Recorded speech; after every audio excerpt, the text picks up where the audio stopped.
Well, while Americans become more dissatisfied with President Biden, his Secretary of State is now getting ready to testify before Congress about the botched Afghanistan exit and the Americans who are still left behind, stranded. They don't like to use that word, but we know it's true. This after the president defended the withdrawal at a 9/11 memorial that critics are calling insensitive and insulting. Here are some of those comments. Can Al-Qaeda come back? Yeah, but guess what? It's already back other places. What's the strategy? Every place where Al-Qaeda is, we're going to invade and have troops stay there? Come on. I felt like he was whispering again. Maybe it was the mask. While Americans are still stranded in Afghanistan, I'll say it again, the president was out golfing, leading critics to go after him for all of that. We still have NATO allies with people left behind. The promise was, at the very beginning of this, no Americans left behind. It was a blatant lie. Lawrence Jones. Well, the Biden administration is the crisis administration. Let's be clear. It is the border, it is crime, it is inflation. Afghanistan was just the straw that broke the camel's back. And quite frankly, it was the first time that the press decided to ask legitimate questions of the commander-in-chief. But let's be clear how we got here. This could have been diverted during the political process on the presidential race, during the presidential campaign. They decided not to ask questions, and the president is just doing simply what he promised to do. Now, we're in crisis because of they didn't ask those questions, but the American people are letting their voices be heard. Now, look, I don't support cursing at the president. I respect the office. But you can't get the commander-in-chief to answer any type of questions. He's not doing town halls. He's not going across the country talking with actual people being impacted by his policies. So what are they supposed to do? Just sit there and take it? Miranda.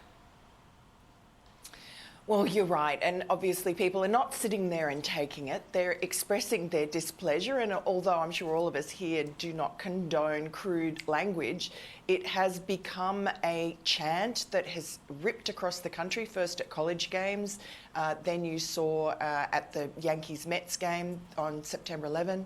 And Joe Biden is heckled wherever he goes. And obviously it has gotten under his skin. That was where he was in Shanksville, Pennsylvania, trying to, in a very inappropriate place, in a very inappropriate day, to justify yet again his botched Afghanistan withdrawal. He's still playing this straw man as if, you know, most people in America wanted to get out of Afghanistan. They just didn't want to do it this way, leaving all our weapons, leaving Americans behind. So he should know that. I think the dawning realization that is so horrifying for a lot of people is that Joe Biden is actually in control of the White House. People are obeying his orders, even though he has a history of terrible judgment, and you know his cognitive abilities are certainly not what they were, not that they were ever very good anyway. So there are no grown-ups in the administration. It's just we are all in a runaway train, and there's one guy at the wheel, and that is Joe Biden. It's pretty scary.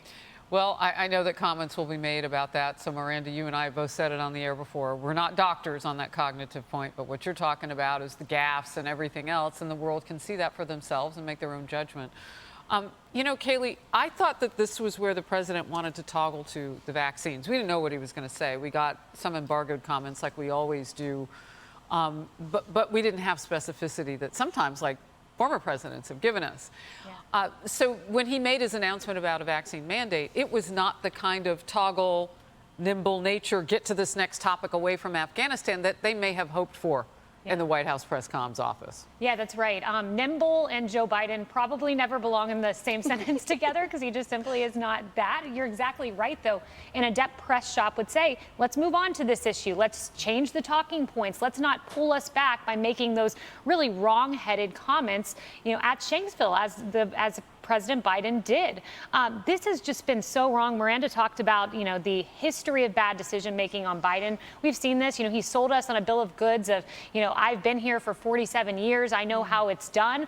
Well, in reality, we have a group of naive neophytes running the country. That's at least what it feels like. Yes, they've been in government for decades, but their decision making just confounds you. When you have, look at just the example of of the Bergdahl deal, for instance, 2014, 2015. Psaki praised that deal. Blinken, the Secretary of State, said we've mitigated the threat from these terrorists that we're handing overseas. I'm going to need some evidence now. Right, we haven't mitigated it. They're running the country of Afghanistan now.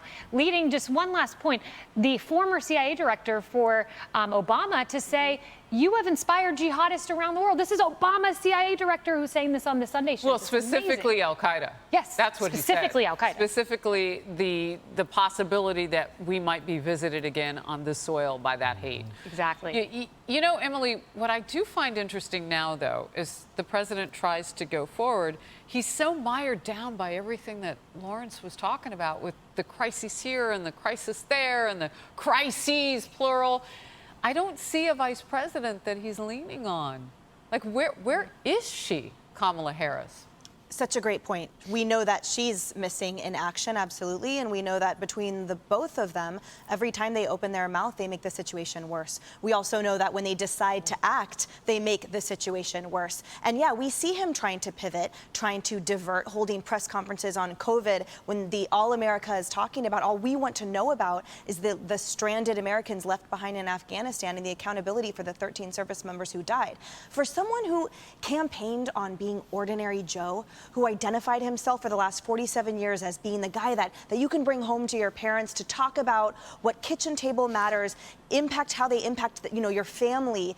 I've never seen someone more detached. For someone who said he was going to be the uniter in chief, I've never felt more divided. I've never felt more attacked, that my fellow Americans are attacked. I spent all weekend with veterans of the 20-year war, and I would never dare to speak for them. But it was incredibly disheartening to hear the levels of sentiment and how people feel, how my fellow Americans feel about how this president left them behind, left Americans behind, allies behind, and sullied the honor that America had for so long. And a quick point about the nimbleness. Have you guys ever seen Death Becomes Her? Remember that movie where they come back from the dead? Yeah, with Meryl Streep. Yes, literally, I picture him verbally is like when they fall down the stairs and their limbs are falling off and everything is so jerky. Like, that's him on a daily basis. Is it so hard to find someone that actually acts like a leader? Well, you know, Lawrence, I could kind of hear you in the background there. One of the things I was thinking about before we got to the images of Death Becomes Her was, this fact that the president and his administration seem to think that we can't multitask. We are the kings and queens. In fact, let me adjust our crowns. Come on, everybody. We have multitasked for the last 19 months. We're in a pandemic. Yeah. Like, did you hear the business owner who owns 36 great clips and is down 70 employees before the vaccine mandate? Yeah. Like, keeping his people safe up until this point, trying to figure out how to make everything work. We are the royalty of multitasking. Well, we the citizens, we the people. Well, President Empathy is not out there talking with the people. He's not talking with the people that are being impacted by his decisions. This White House has tried very hard to isolate the president. They did it in the middle of the campaign trail where he stayed in the basement for months after months and not asking questions. They're doing it right now. And it is as if you just ignore everything that's happening in the world and everything is going to go away. Well, it's not going to go away. And I blame part of this on the media, as I alluded to earlier. You have to ask the tough questions. The American people were robbed of a true choice. But they also have to answer them. Well, like when exactly. you have Jen Psaki at the White House and you ask, well, who's going to pay for the mandates and checking cards at the door and all that? She had to think about, well, I don't know, I guess the businesses. Or what about or what about him saying from the very beginning that there weren't going to be mandates? I mean, that's a lie now. Right. That's a lie now. No one's calling him on that. Well, and Miranda, we weren't going to leave anybody behind. Again, we can multitask. We can talk about all these topics, as Emily was pointing out. We can stay on message better than he can.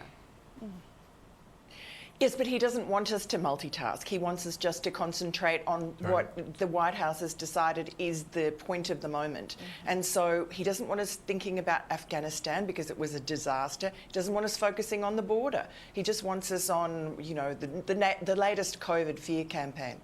Hi, everyone. I'm Brian Kilmeade. I want you to do me a favor. I want you to click to subscribe to the Fox News YouTube page. This is the only way that I know for sure that you're not going to miss any great commentary, any great news bites, any great interviews coming your way on Fox. You can get it all here on YouTube. So subscribe right now.